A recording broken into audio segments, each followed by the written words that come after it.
Hi, everyone. My name is Dara. This is Dear Hallmark, where I talk about all things Hallmark Channel movies and stuff. And today I have the honor, the pleasure of having someone who has not only been a costume designer for the TV show, I don't know if you've heard Harlem on Amazon Prime, For Better or Worse by Tyler Perry, Miss Pat Show, House of Pain. But as it pertains to our Hallmark world, he has done costume designing for all of the Hallmark Mahogany movies, and I'm so excited to have him here in the home of Dear Hallmark. Rhonney Greene, how are you doing? Hey, hi Laura. Hey everybody. Oh, thank you so much for being here. So, I want to start off with kind of an icebreaker question. So, hmm if you could have coffee with anyone, living or dead, who would it be? Ooh, whoa. That's deep, isn't Ooh, that is deep. Ooh, it? living or dead. Ooh, I wonder. That's that is deep. Oh, that is so deep on so many levels. Yeah, Okay. yeah. Because with all the climate now, you go political Right, and right. everything. You know what? I would say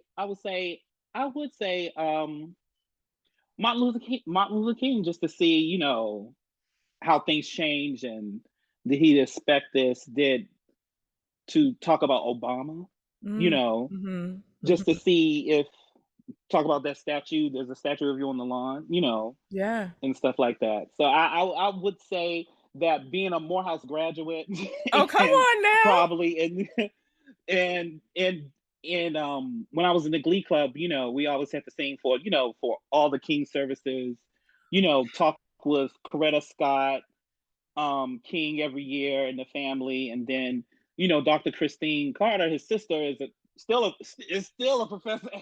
I think she just retired, but she was still a professor at Spelman. So you would just Wow. see her walking the campus. So I would say that being a Morehouse grad and being having that involved, like when I was a student in that field, to ask, especially with Obama and just everything. Wow. What oh, dang, if we only had 3 hours, I would ask you about all that.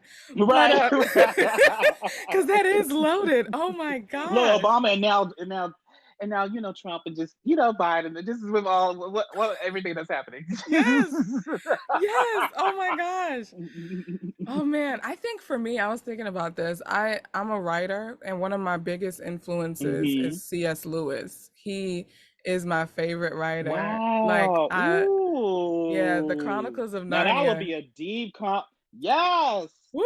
had that whole all of them, all Yes, of them, yes, all of them. yes. I That would would just, be deep because it's like he was allegory, and it was just as yes, a kid you read it and you don't get it, and then when I saw the movies and I was like, oh wow, okay, okay, you got it. That's it. That's it. I don't have to say anything else. I don't have to say and anything you know else. what? I was one more thing about C.S. Lewis Yeah. as a kid, just seeing that women were equal. Mm-hmm. The sisters had power, even though during that time the written, but at the end they were all powerful. They were both kings and queens of that land. And Yes, I think that informed me, I love that. just as a child, like, women are, can be, have equal Yeah, power, yeah, you know. absolutely. We can find ourselves in those stories. Absolutely, Yes. absolutely. So let's talk a little bit about you. Being a costume designer, was that something that you always thought that you would end up doing? Like what were you thinking that you would be that you would or what did you want to be when you were little? Like what did little Ronnie When I Green was think? Little Ronnie Green wanted to be on TV. I Wow. definitely wanted to work in the arts. So I was always in school, acting, singing, and dancing.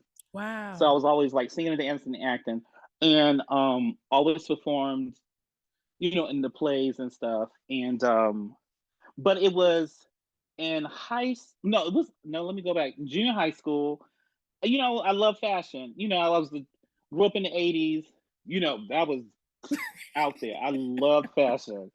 And I remember when I was 12, I like started sketching my own fashion line and stuff. Wow. And I was just mimicking, that. And then even I did a term paper on William Shakespeare's clothing in England and stuff. And that was my like 8th grade term paper. So it's funny because I went to college for theater arts.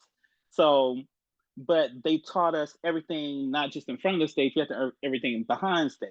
Oh, that's good. So during the production design class, I loved, the production design part. And I always knew that I was a creator. I mean, I remember I used to make clothes for my G.I. Joe men, make little sleeping bags for them and stuff. And so by hand. So and I loved Barbie dolls as a child with my cousins and everything. So look, sneaking to play with them,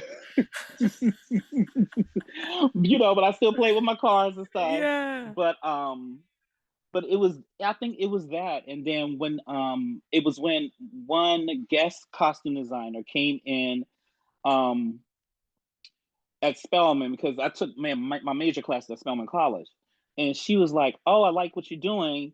Do you want to assist me on a show, on a professional show?" And I was like, "Oh, okay." And I did, took the job, and it was funny. It was like I was making more money than like the SAG, actors on stage, the equity actors, not SAG, the equity actors on stage. I was like, wait a minute. Oh my goodness. I was like, oh. And then I met a legendary costume designer. He came down.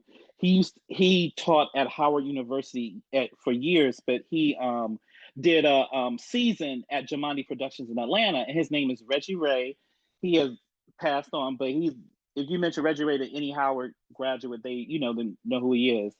And he was the first person who told me that, oh, you can make a career out of this if you like this, if you want to do this, this could be a career. There's a union. You could join a union and do all that. And I was like, oh, okay.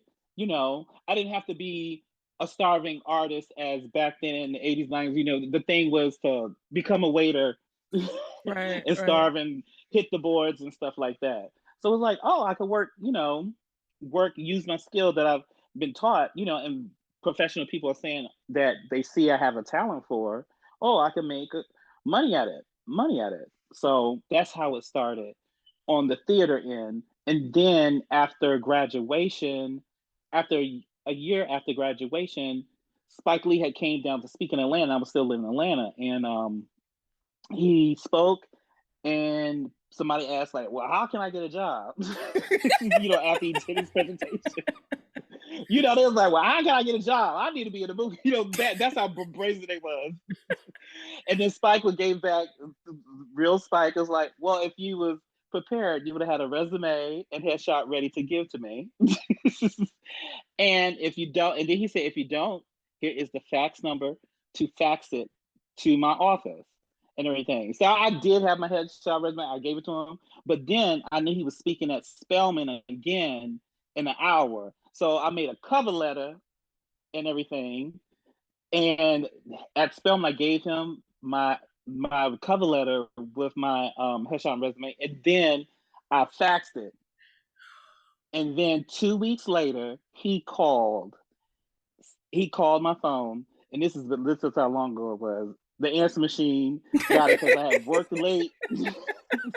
I had worked late the night before, and the phone had rang in the morning. And I was like, oh, I'm not going to answer that. I just got home because I used to do the graveyard shift, and I just hear like, "This is Spike Lee." I'm like, what? And I was like, am I dreaming?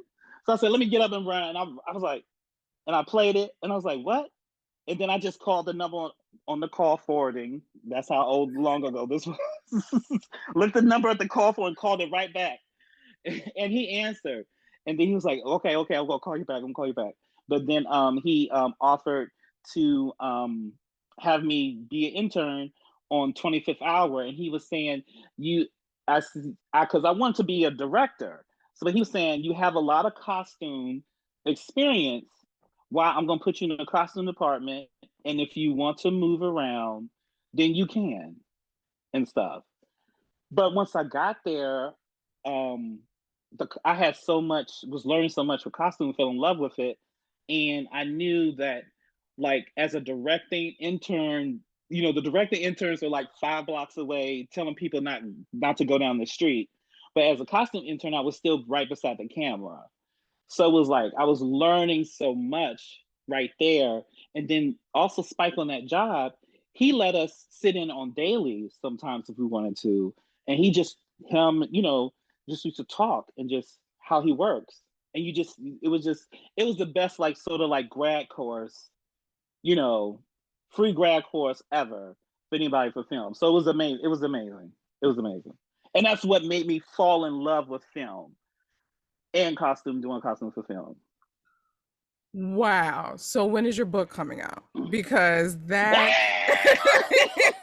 okay, because that is such an amazing, oh my gosh, such an amazing story. So if we fast forward then a little bit to, Yep. like, did Mm-hmm. you work your way through different positions within the costume department, or what did that look like for you to work your way up to being a costume designer?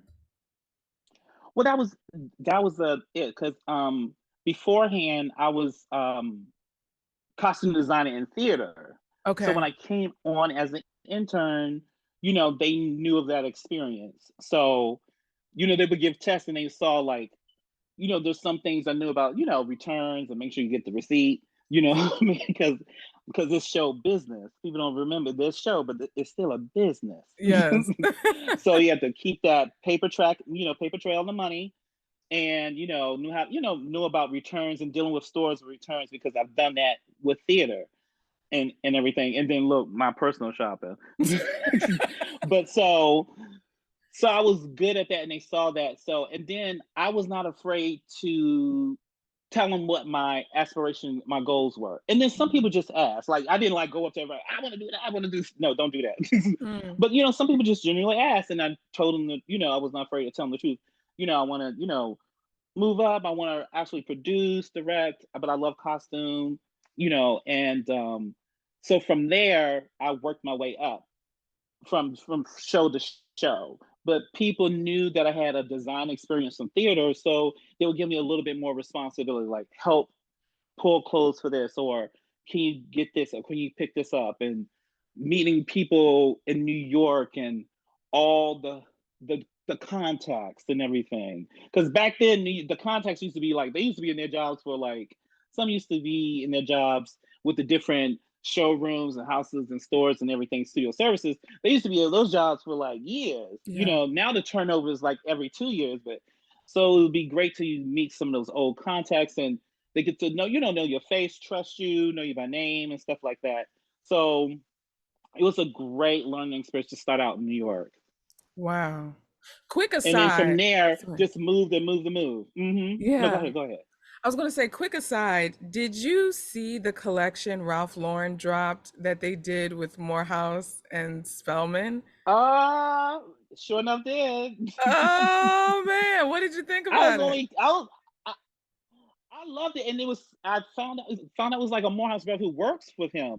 But I also knew some people have worked with him before too, so it was great. And I was like, oh, finally, Yeah. the price point was high. I Right. was still able to cop some pieces. Yeah. I was like, what? you know? I just wanted to ask you about that because I thought that that was so. Ralph Lauren is my favorite. He's one of my favorite designers. Like, I feel like he Mm-hmm. understands me as a person just with his aesthetic and things like that. But okay, so let's fast forward to the costume designer Mm-hmm. Rhonney Greene today. What if we're talking about because you've done TV and you've done film. So Mm-hmm. can you talk to us the difference about what costume designing looks like for a TV show versus a film? And is there like a big difference? Yes, there's definitely a difference, especially what we call, like, definitely with TV procedurals or TV series. Um, it's just, and it depends on the schedule Okay. too. And the schedules are, are different with different studios, back in the day, we used to have, long preps, to really prep a show, have like, a week to do an episode. But now, they, Ooh. so even at Tyler Perry, it got, let me tell you the extreme, the stream at Tyler Perry, it got to doing for the 1 hour soap opera to have the have nots to do that within a day with all the stunts, stunt doubles, everything, film that whole episode in a day. And then with the sitcoms, it was 4 episodes in a day. And there was a time where I was doing 2 shows at the same time. So it would be like 4 days doing Monday, Tuesday, Wednesday, Thursday, do the 1 hour drama, and then on Friday do 4 episodes of the sitcom. Ha! Right. I, Right. what? Did you So sleep? when I started, right, girl. So when I first started out, even in the business in New York, that's when TV episodes were like, 26 episodes or 24 episodes a season. Hmm. So people would like work the whole year and maybe get like a month and a half off or just, a month off.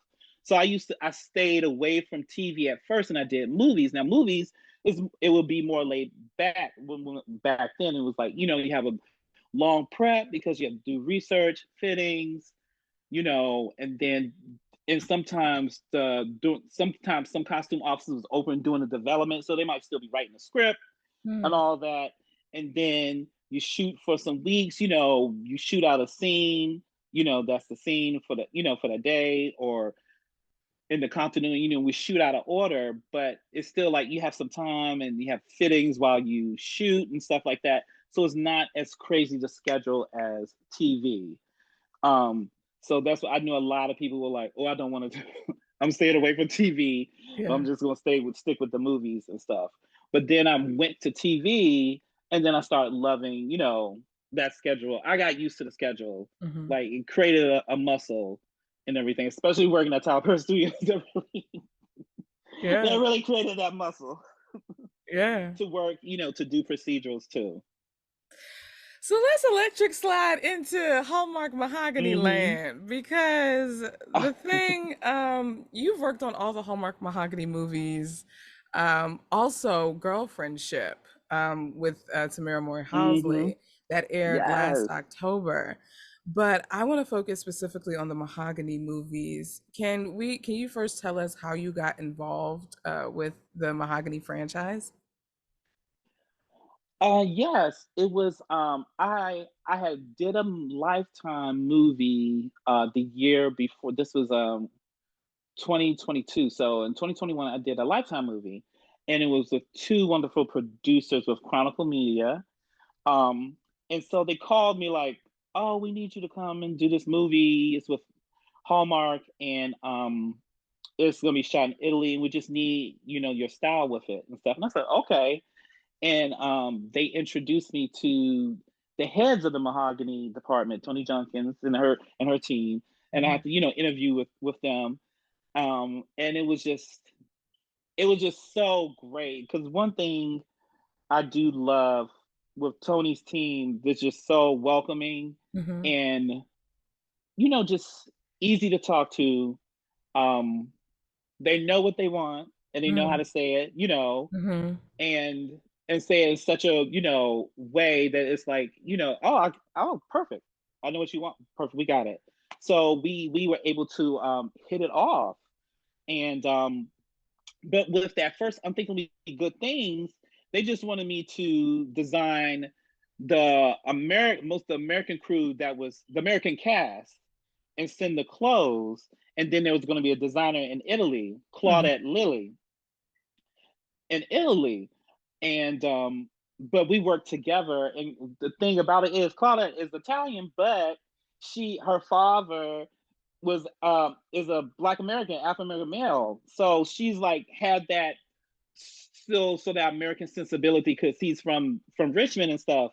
So we Wow. bonded over that, and so it was such a great working experience working with her in tandem. Because Yeah. art is collaborative, and that's what I always believe. Art It is is. collaborative. Especially in the business and especially in costumes. So there's so many hands, that work to bring to the screen what we see on screen. So we were able to do all the fittings in LA and then we shipped them off. And I had my assistant go ship them off with them, fly over there because I was still designing Miss Pat at the Mm-hmm. same time. We just happened to be on hiatus Wow. for some weeks, but then I had to go back to Miss Pat. But then I was gonna go there, meet them. But then I had my mother went into the hospital, so I couldn't. Oh, I'm sorry. But Claudette handled, everything, and it was great. But still the ladies, they would call me on WhatsApp or text me or WhatsApp and everything. So it was cool. It was cool. So let's get into what was your inspiration and your vision with the looks that you pulled for the American cast for Unthinkably Good Things. Oh, well, I love color. I love color. And since we had first Karen Pittman's character, she was Hmm. supposed to be, the teacher, that was been in Italy for a while. So with her, we talked about, and Karen is amazing. Oh, she's so amazing. And she is wants to be very involved in creating character. So she Wow. knows it. And we came to agreement like, oh, like just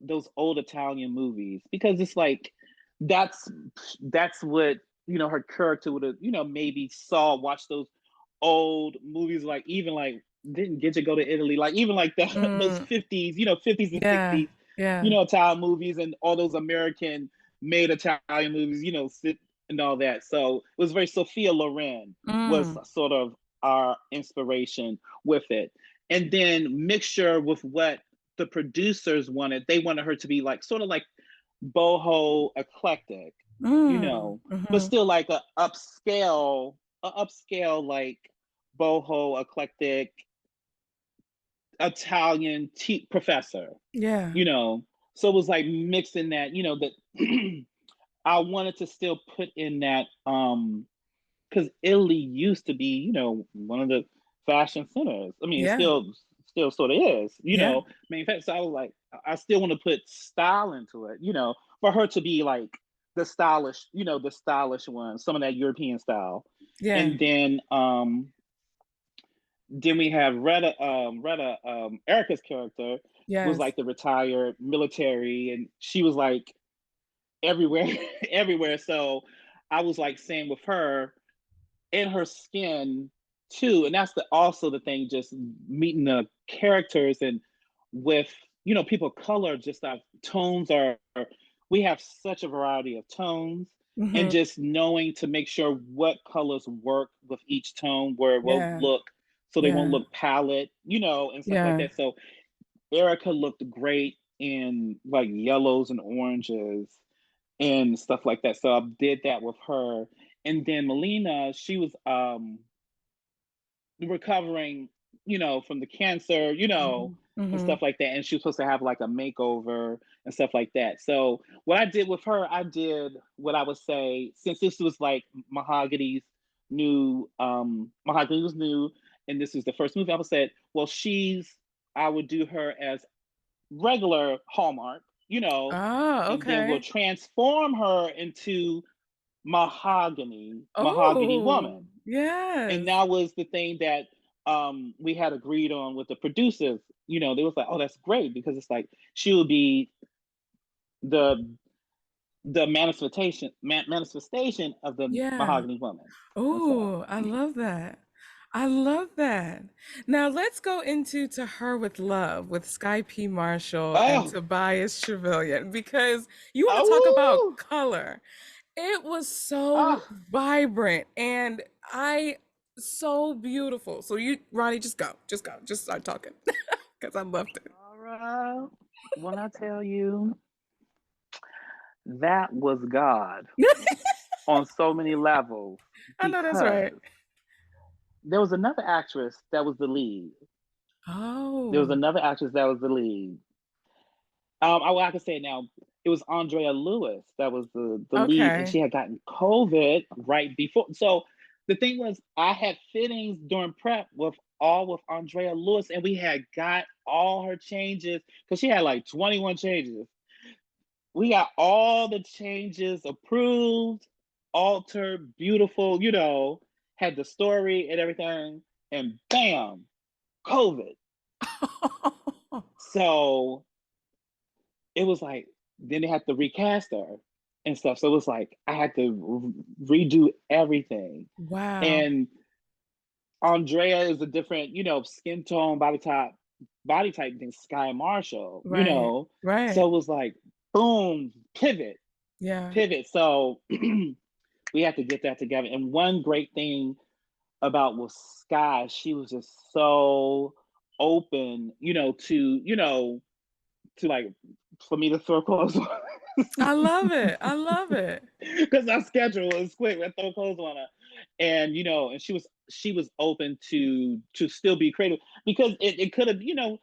I've been very blessed with all the talent, been open to the creative process because, like I said, artists collaborative, so we work Yeah. together, and I'm glad they've been able to trust me, Mhm. in that space to say, look, this is what we got. Let's get this in. Let's get to work.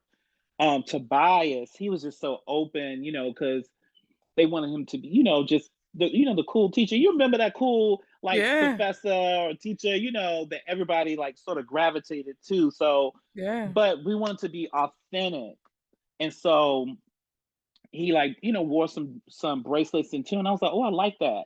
I said, let's add that, keep that with your character and stuff. And since he was originally he was supposed to be living with his grandfather, but they changed it to his uncle. Uncle. Mhm. But when they originally had the grandfather, was like, well, he's such a respectable man that maybe he took on some of that style of his Mm. grandfather, what now changed to his uncle. So it's Yeah. like how his maybe he wore some of his uncle's like old shirts, or something Yeah. like that. Yeah. So and it just so happened at the time there was some clothes in the store that gave that sort of vibe, Yeah. that looked sort of like late late 50s, early 60s vibe. And Yeah. so with a new slant on it. So we did that with him and it just worked. It just worked. And I think Tobias is the model and Sky's the model. So it was they're both former models. So it Ah, was it was it was perfect. But yes. just to see, and oh, another thing is to that, her hair, that was all her hair. Mm. Mm. And she just because I think that was what she has like all that natural hair, and it was like, Yeah. oh, this is beautiful. So what we did with hair and makeup, we was like, oh, at the start we're gonna have you like that blown straight, and then Mm. through the hair team, they her hair became more curly and natural, and natural. Of Yeah. course, they added pieces, but that Yeah. first shot when she comes in, that hair walking, blowing with that professional for the uniform at the school and everything, Yeah. so that's her hair. And then I just wanted Oh, to wow. make that private school look so Yes. to show the difference like that utilitarian, and then we get color, burst of color with the arts. And me being a theater kid, that was the other thing. Oh, the ones who played the students, it was Mm. great. Yeah. Me music and theater and stuff. So I was like Yeah. reliving, my high school years and stuff. And then even there was one of the actresses. She was she's a senior at Spelman. So it was like, oh, you was in the Spelman drama Oh, department. So it was like I was yes. like, oh, it was very like full circle for Yes. me also with that too. And then we had Shanice, and Shanice was amazing Oh, and open, yes. and just sang, woo, I mean, she sang did the thing. live right there. That Like was no, no, not no rehearsal, no, just live. oh, Hallmark So it was Mahogany it knows was what it they're was it was doing. amazing. Yes. Yes, yes, yes, yes. Now let's go to Tony and her team, yes. yes. Yes. Let's talk about the holiday stocking with Miss Nadine Ellis Oh, and oh, Miss Tamala. When I tell you Nadine Ellis can wear a heel and a skirt, it's that woman can wear a heel and a skirt. Like I don't now seriously.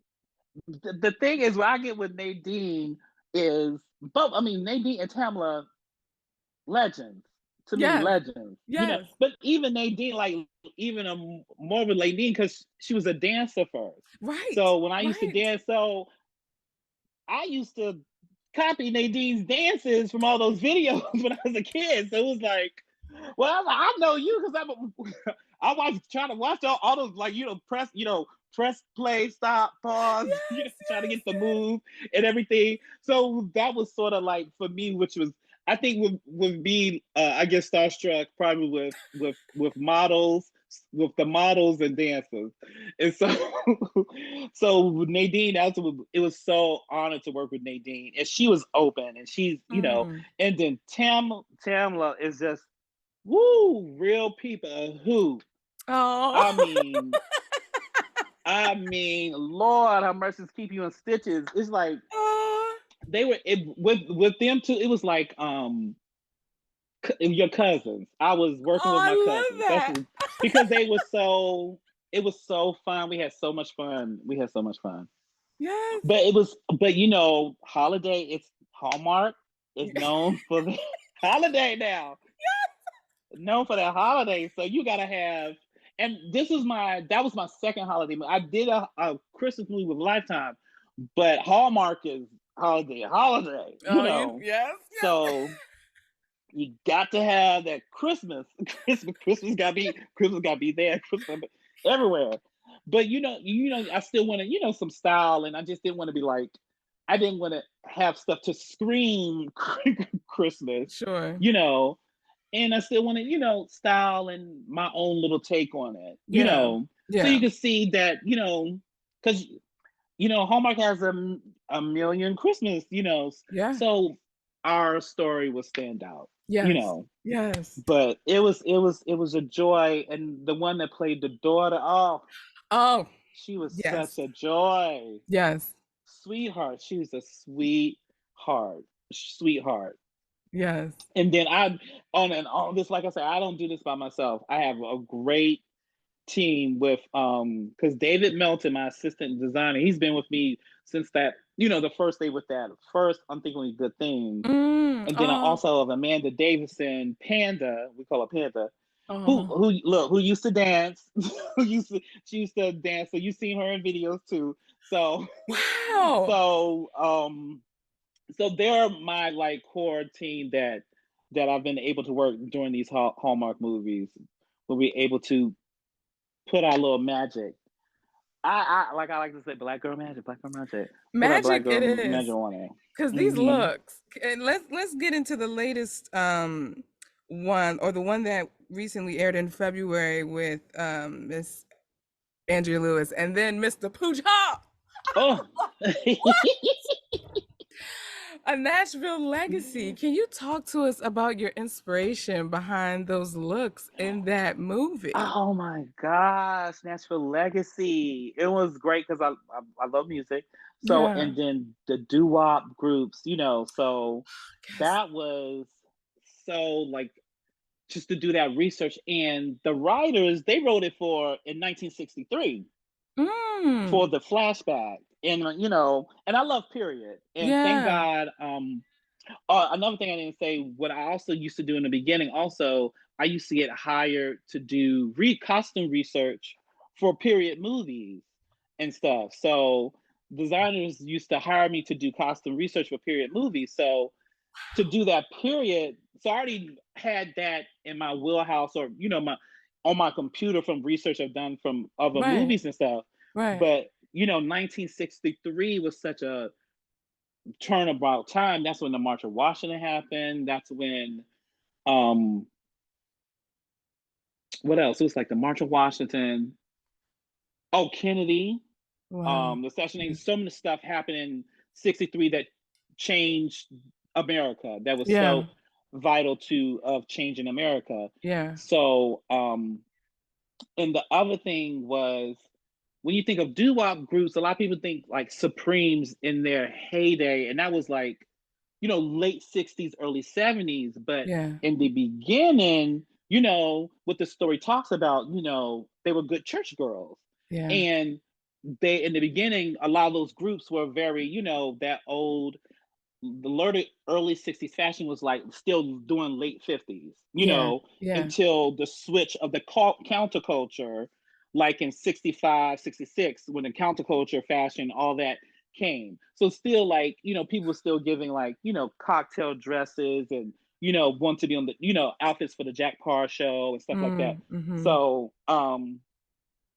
So it was able to do that and to educate the people there, because people like, because some of the, I'll be like, no, we need to do this, and it's like, well, whoa, but wait a minute, we could do that, but they need to start here, and Mm. then we could go to here, where Yeah. you saw them good church girls and those good, just those early 60s outfits, and then the red sequin dress that gives Mhm. that Supremes, the what we traditionally think of the Supremes look, Yes. when they moved over to that.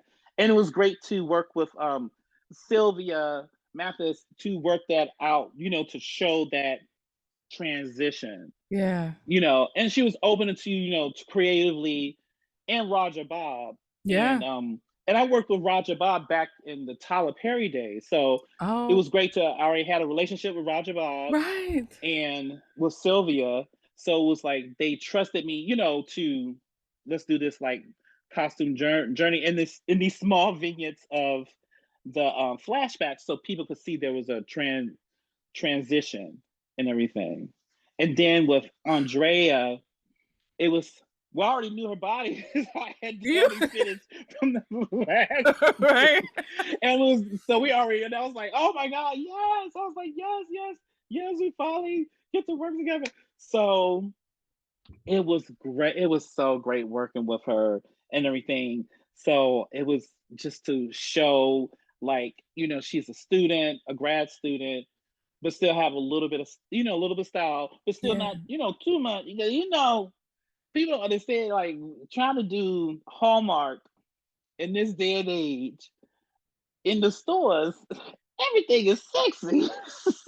Yes. It's like, everything cut out. I'm like, it's like most of the stuff is cut out. I'm like, I mean, for every size, cutouts are everywhere for every size now, Yeah. which is beautiful. But it's like when you're trying to do, something for, the Hallmark audience, it's like, oh, this is too sexy. It's too Yeah. sexy. Yeah.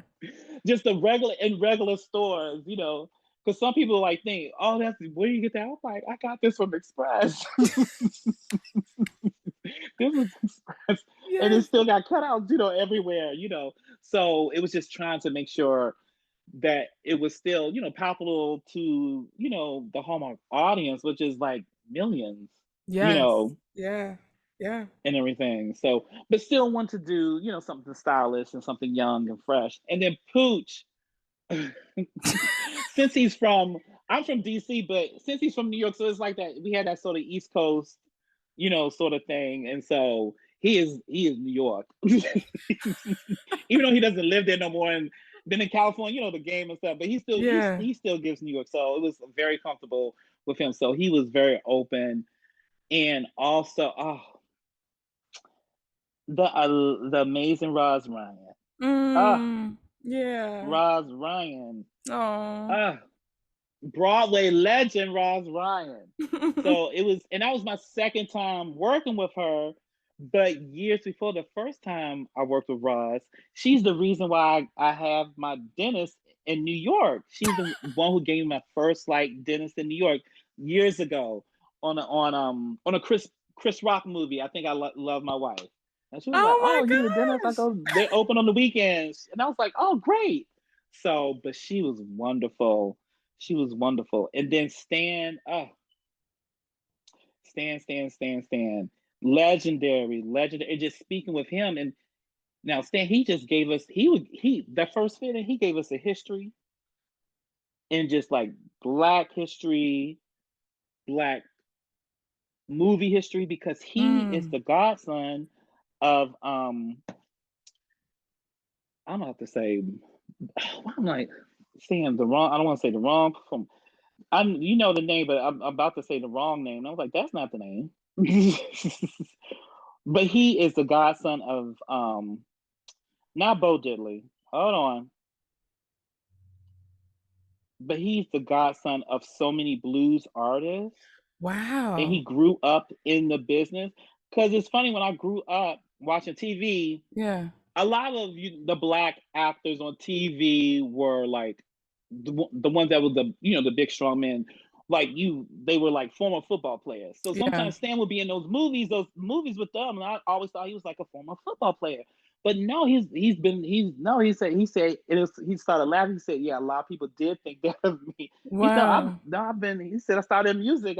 He started acting. He was a teenager and through the theater and everything like that. Wow. Yeah. But it was great with him to learn all that history. He talked about roots and all that. So it's great to I love um learning history of culture Yeah. and stuff like that. And his son is a famous blues artist too. Oh, So wow. Howling Okay. Wolf, and BB King. There we go. I was like, I'm like, why is it? Everybody knows BB King. That's like, why is it going blank? Howling Wolf and BB King like used to come to his grandmother's house, hung out. His grandmother used to cook for them. He grew up knowing them and stuff. Yes, he has a story of when he was a baby that he peed in BB King's guitar case and everything and stuff. That's how close he was in that music field. And his son is like a famous blues artist now. So it's like just to get that again, music, and we were doing a movie Yes. about music, sort of like restorative justice, Yes. Yes. and so that was amazing experience. That was amazing experience. Woo! You are telling. So when is your book coming out? I'm gonna say it again. When is your book coming out? Okay. This is good. Are y'all listening to this? Do Look, you? I might need a write one with this writer's strike coming up. I might have a lot of time on my hands, so I might need to write one. Oh my gosh. But let's talk about the newest Hallmark Mahogany movie that is coming out Yes, on yes, yes. Sunday, April 30th, Spring Mhm. Breakthrough, starring the wonderfully talented Miss Keisha Sharp. And we also have Demetrius, is it Bossy or Boss? Ah, Yeah. oh, Demetrius. Oh, you know what? I don't even. I was. Have I heard somebody say his last name out loud? That's so funny. I think it is Boss. I think I never heard it out loud. But Demetrius is so funny. That's another funny thing.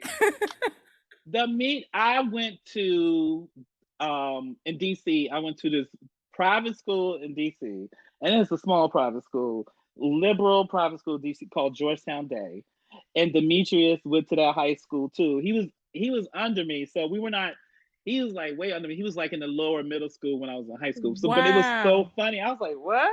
But we knew, the same teachers because I knew, like, I went to school with probably his classmates' older brothers and sisters and stuff. Wow. So it was like, Okay. oh, I was like, oh my God, and stuff. So that Oh was my great. That was gosh. great. So And there's then yes. Keisha's just amazing, amazing, amazing. And I worked with her first on, it was a Tyler movie, While I Get Married. Yes. And then I worked, right, While I Get Married. And then I worked with her with Marshall, with Chadwick and stuff when she Wow. was in Marshall. Um, and so we had that sort of, we worked because it was like a familiar face. Yes. She was glad to see a familiar face and everything. Now, in the But yeah. trailer and pictures, there's this one number. Mm-hmm. It's like a navy blue and white polka dot shirt with some red pants that I keep seeing. I need you to talk to me Ah! about that outfit, please, Oh, because I it haven't looks seen that trailer. so I haven't seen good. that trailer. Oh I my God, can't, I haven't it seen looks that trailer. They so showed that. good. Yes. I'm Oh, like, oh, I need that outfit right there. What was your inspiration behind Keisha's character for this movie? it's so funny that you brought up Ralph Lauren Oh, because that was the inspiration. Yes. yay! It's very resort nautical. Ralph Lauren. Ralph Lauren. Let me stop saying it because that's it. Look. I worked with his son. It's Lauren. Ralph Lauren. You know how some people say Ralph Lauren. No, it's Ralph Ralph Lauren. Lauren. But Yes, yes. yes, that was the inspiration right there. And then I wanted her to. That was like the whole cast and supporting characters all in this. You'll see like all that's all in that scene. And then I Mm, want her to stand out too, because yeah, like every lead character is in that scene. So I still want yeah. her to stand out and everything. Oh, man. So can you give us a little bit about what we can expect from the fashion in this movie? Just something With that this we can one, keep our eye out. ooh, Yeah. well, definitely color. And since this movie has this cast was larger than To Her With Love, Okay. so you're gonna just see different styles out, able different characters, different interesting characters. So you get to see different styles to help, show to the world what their character is. So you're gonna see different styles um and they're on a resort. So I love Mm. personally, I love resort wear. I love resort. I wish I could Mm. wear resort wear all the time. So I love that. I love resort wear. So it was great to do that. It was Could you, so great. could you explain to us, kind of break it down, what exactly is resort wear? Like what would classify as resort Oh, wear? so with um with the years within the fashion sort of like year, you have you have the spring and Mm-hmm. fall, seasons. But Mm-hmm. in between those seasons, and you might see it editorially in magazines, but still the big fashion houses, they do holiday wear, which is during the winter time, Mm-hmm. and then they do the resort wear, which was part of some of that in the beginning, like with Chanel and stuff. That was for with some of those houses back in the day, they were mostly for the Mm-hmm. upper echelon. Mm-hmm. So they would have to have resort wear for when they took their long vacations on the cruises and stuff like Okay. that. Okay.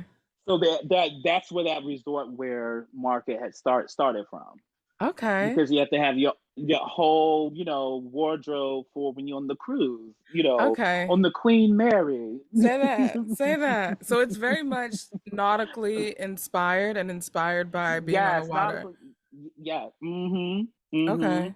A lot That's of so it, cool. and then of course Diane von Furstenberg took it further with her caftans Okay. and stuff. When it was like back when the Mediterranean, when Elizabeth Taylor used to be in the Mediterranean, so there was it became the caftans and stuff, and Jackie Onassis, and Yes. so it even grew from there. So that's like that whole market, and then you see it a lot. Miami has it because Miami is just hot, Right. party the whole year. Right. Right. So Miami has their like sort of style too with that, with a mix of tropical and nautical Okay. and stuff. Okay, well, that's exciting. I look forward to seeing that when I watch this new Mahogany movie. But Ronnie, it's been such a Hmm. pleasure. Thank you so much Oh, for thank talking with you. me. You made this so easy, just so personable and so easy to talk to. So it was like talking to a It friend. was. It really was. Thank you so much. But before I let you go, I just want to ask, Hmm. if you, for any of the people out there who may have been inspired by our conversation and want to get into costume design, what advice would you have for them? Ooh, I would say, because with this technology, everything, Mm, especially after the pandemic and technology, um, it has changed. Even within that small amount of time. mhm. But I would say, because there's so many ways, people get into it so many different ways. Because it used to be like, oh, theater. If you're theater, that's a great way, to start Mhm. to do that now, and especially since now theater has come back, especially Broadway has come back with it's back on top a little bit more. This Yeah. sort of fell off, but now it's back on top.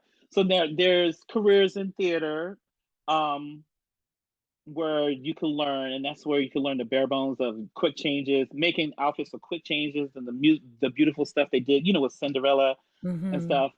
And then I would say if you love like making things, just go out there and make start making it. Mm. Making it because what helped me was I started because I was not ever formally taught how to sew.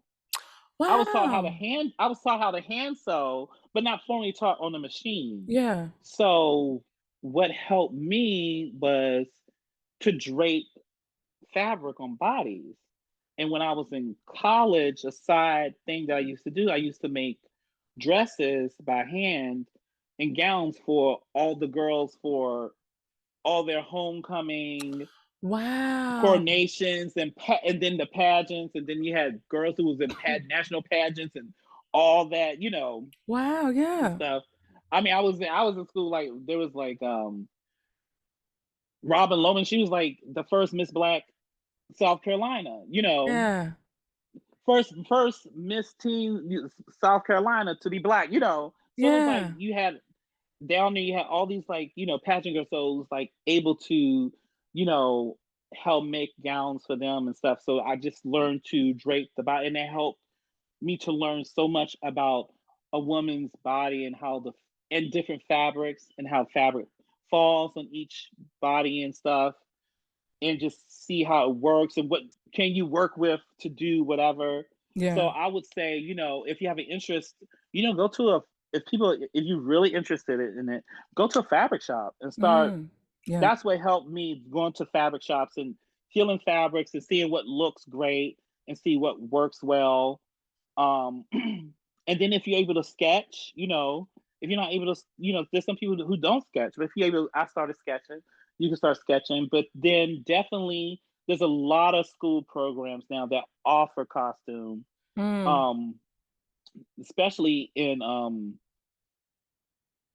even in high school, that offers that, and then definitely in college. Yeah. And if some people can, afford to go to college, because college got really expensive. Really expensive. Yes. Yes. Real expensive. There's different community theaters during the Mm. summer, Mm-hmm. or just community theaters around your own city, because even with actors, because back in the day, like some actors, like after graduation, be like, oh, I don't know what to do. I gotta go this and do this, and I'm working at home and da da da. But if you're near a major city, you know, you know, Raleigh, like let's for example, Raleigh, North Carolina, they have a theater there. So Mm-hmm. go to the theater there and start Mm-hmm. working.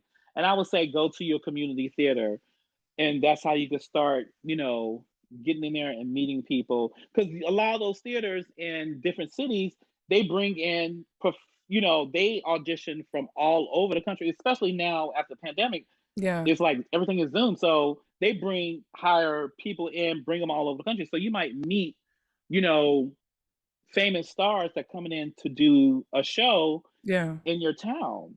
And that's how you can make connections and do it from there. And then with movies, a lot of unions in some cities, they do have some starter programs as PAs. You can Okay. start to be a PA and become a costume PA on set, and that's how you can learn to be. That's the entry level for Okay. TV and film, a costume PA. So Okay. if you try to get a job, become a costume PA, and that's how you can learn and work. Because sometimes some costume PAs they never done with costume, so Yeah. they really are learning. But there's Yeah. some who started that way, loved it, and are working professionals today. You Yeah. know, so Awesome. I would say there's several different ways. And then there's Instagram now and TikTok.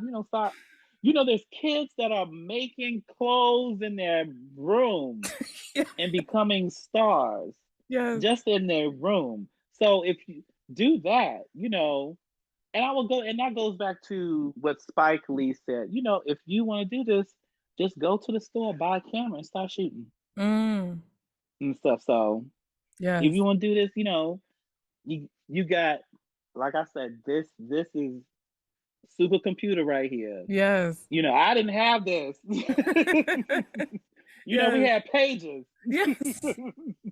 We had pages, Yes. but this is a supercomputer right here. So go in you can start making stuff in your room and showcasing it online, and somebody might buy it and Yes. everything. Oh, well, thank you so much, Ronnie, for coming into the home No, of Dear thank you, thank Hallmark you. and talking with us. You guys be sure to check out all of Ronnie's work, whether on Amazon Prime if you're looking for his work with BET or some other networks. He's been all over the place, you guys. It's crazy all of the work that he's done. But most importantly, also check out his work with Hallmark Mahogany on Hallmark Movies Now. All of the Mahogany Yes, movies are on there. And be sure to catch Hallmark Mahogany's Spring Breakthrough Sunday, April 30th. So, you guys, yes. he's Ronnie. I'm Dara. I'll talk to you guys in the next episode. Bye. Bye. Thank you, Dara.